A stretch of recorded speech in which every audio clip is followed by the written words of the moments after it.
মুনা, এই ছেলেটাকেই তো তুই ছেড়ে দিয়েছিলি তাই না? হ্যাঁ, একে কি করে ভুলি বলতো? এক্স বয়ফ্রেন্ড বলে কথা। আর ভাগ্যিস টাইম মতো ছেড়ে দিয়েছিলাম, তা না হলে আজকে দেখা যেত ওর পাশে দাঁড়িয়ে থাকতে হতো আর ও এখানে এভাবে গাড়ি ঠিক করতো। মুনা, সেগুলো অনেক পুরনো কথা ছিল মুনা। কি পুরনো কথা? আরে পুরনো হোক আর নতুন হোক, কথা তো কথাই, তাই না? এই শোনো, আমাদের কলেজের সবচেয়ে সুন্দরী মেয়ে ছিল মুনা, আর তোমার সেন্স কি তুমি মুনার মতো একটা মেয়েকে পছন্দ করতে? হ্যাঁ দেখো, তোমাদের কোথাও ভুল হচ্ছে। এই তুই কি বললি? আমরা ভুল করছি? আচ্ছা, তোর সাথে এত কথা বাড়িয়ে লাভ নেই। তুই এক কাজ কর, ওইখানে আমাদের গাড়ির চাকাটা পাঞ্চার হয়ে গেছে আর পেছনের ডিকিতে চাকা রাখা আছে, যা চেঞ্জ করে দে। বললাম না তোমাদের কোথাও ভুল হচ্ছে। তোমরা আমাকে যেটা বলছো সেই কাজ আমি করি না। জানি জানি তুই কি করবি আর কি করবি না, অশিক্ষিত গাইয়া কোথাকার। আমিও না, মানে কি যে পাগলের মতো একটা কাজ করছিলাম ইয়ার, আমি না বুঝতেই পারতেছি না এখন। আচ্ছা, কলেজে থাকাকালীন এইরকম একটা ভিখারির সাথে আমি চলাফেরা করতাম, আমি উঠা বসা করতাম, আল্লাহ না জানি মানুষজন আমাকে নিয়ে কত হাসতো, কত ছিছি করতো। ছি, থার্ড ক্লাস জানি কোথাকার, এইটার সাথে নাকি আমি রিলেশনে ছিলাম একটা সময়। মুনা, ভাগ্যিস আপন তোকে প্রপোজ করছিল আর তুই অ্যাকসেপ্ট করে নিছিলি।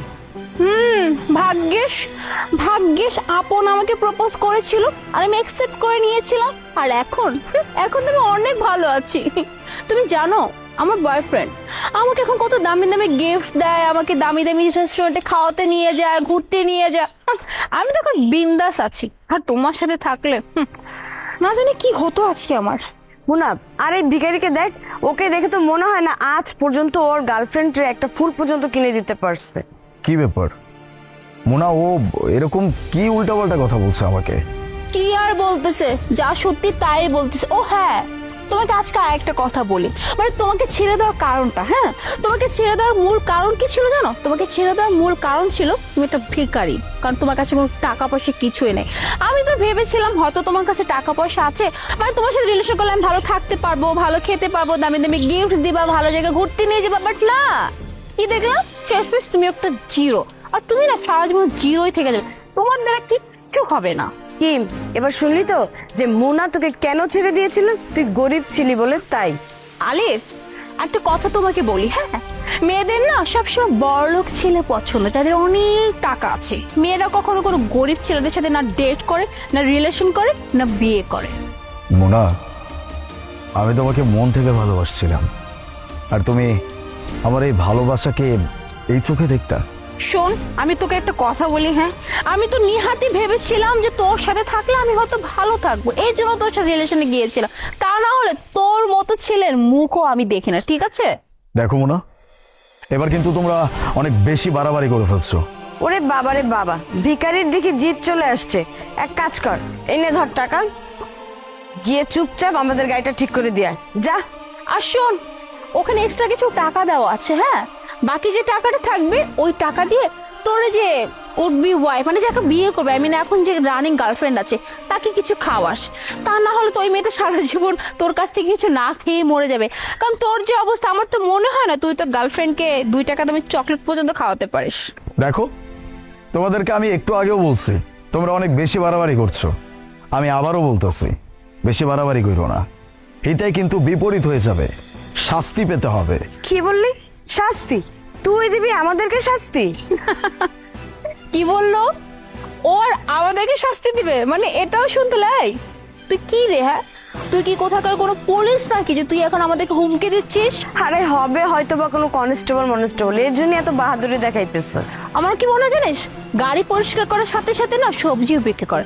আলিফ, এক কাজ কর, হ্যাঁ, আমাদের গাড়িটা ঠিক করার পরে যে টাকা থাকবে সবজি কিনে আনিস, এটাই তোর জন্য ভালো। বুঝতে পারতিস, তুই এমনি এমনি মানবি না, তাই না? তোকে কিভাবে মানাবে সেটা আমি খুব ভালো করে জানি।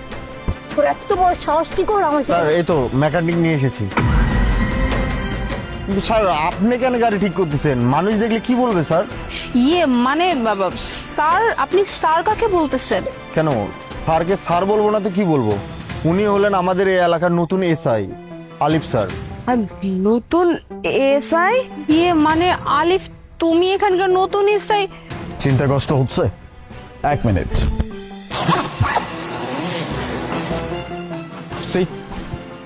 এসআই নূর আলী। এই এলাকার নতুন এসআই। আলিফ, আমি তো তোমার এক্স গার্লফ্রেন্ড, তাই না?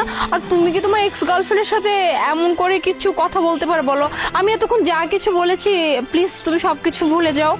তাই নাকি? মোনা, আমি তোমাকে যত দেখছি রীতিমতো আমি তত বেশি অবাক হচ্ছি। একটা মানুষ গিরগিটির থেকেও এত ফাস্ট কিভাবে নিজের রং বদলাইতে পারে, এটা যদি আমি তোমাকে না দেখতাম তাহলে কখনো বুঝতে পারতাম না। What an acting! তুমি যদি কোনো নাটক সিনেমায় অভিনয় করতা তাহলে ট্রাস্ট মি, তুমি অবশ্যই অ্যাওয়ার্ড পাইতা। কি মোনা, রূপ চেঞ্জ হয়ে গেছে? এতক্ষণ পর্যন্ত আমাকে ছোট লোক, মেকানিক, সামান্য একজন কনস্টেবল, সবজিওয়ালা, যা ইচ্ছা তাই বলে অপমান করলা। আর এখন যেই জানতে পারছো যে আমি এই এলাকার নতুন এসআই, অমনি তোমার টোন চেঞ্জ, তোমার রূপ চেঞ্জ। Claps for you. অনেক ভালো লাগছে। তুমি আমাকে একটু আগে কি যেন বলছো? যে আমার টাকা পয়সা ছিল না, আমি একটা গরিব ছেলে ছিলাম, দ্যাটস ওয়াই আমাকে ছেড়ে চলে গেছিলা। মনে সিরিয়াসলি বলতেছে, আমার ভিতরে একটা গিল্টিনেস কাজ করতো যে আমি হয়তো আমার নিজের ব্যর্থতার কারণে আমার ভালোবাসার মানুষটাকে হারাইছি। কিন্তু এখন আমার যেটা মনে হচ্ছে, ওই সময় তুমি আমাকে ছেড়ে চলে গিয়ে আমার জীবনের সব থেকে বড় উপকারটা করছো। Now it's my turn. তোমার ছোট্ট একটা উপকার যদি আমি না করতে পারি তাহলে জমলো না, বুঝছো? অনেক এক কাজ করেন, কল দ্য লেডি কনস্টেবল, তারা আসুক আর ওনাদেরকে সোজা সসম্মানে থানায় নিয়ে যাক। একজন অন ডিউটি পুলিশ অফিসারের কলারে হাত কি হইতে পারে এটার জন্য এটা তো বুঝাইতে হবে। Sir, I am sorry sir, আমি বুঝতে পারিনি যে আপনি এলাকার SI. I am so sorry sir, আমাদের ভুল হয়ে গেছে স্যার। আলিফ প্লিজ আমাকে মাফ করে দাও, আমাকে থানায় নিয়ে যেও না। আমি বুঝতে পারিনি, আমি না বুঝে তোমাকে এত কথা শুনিয়েছি আর তোমার কলার ধরে ফেলেছি। প্লিজ আমাকে মাফ করে দাও। ক্ষমা, এটা তো আমি করতে পারবো না, বাকি কথা থানায় হবে। কল দেন।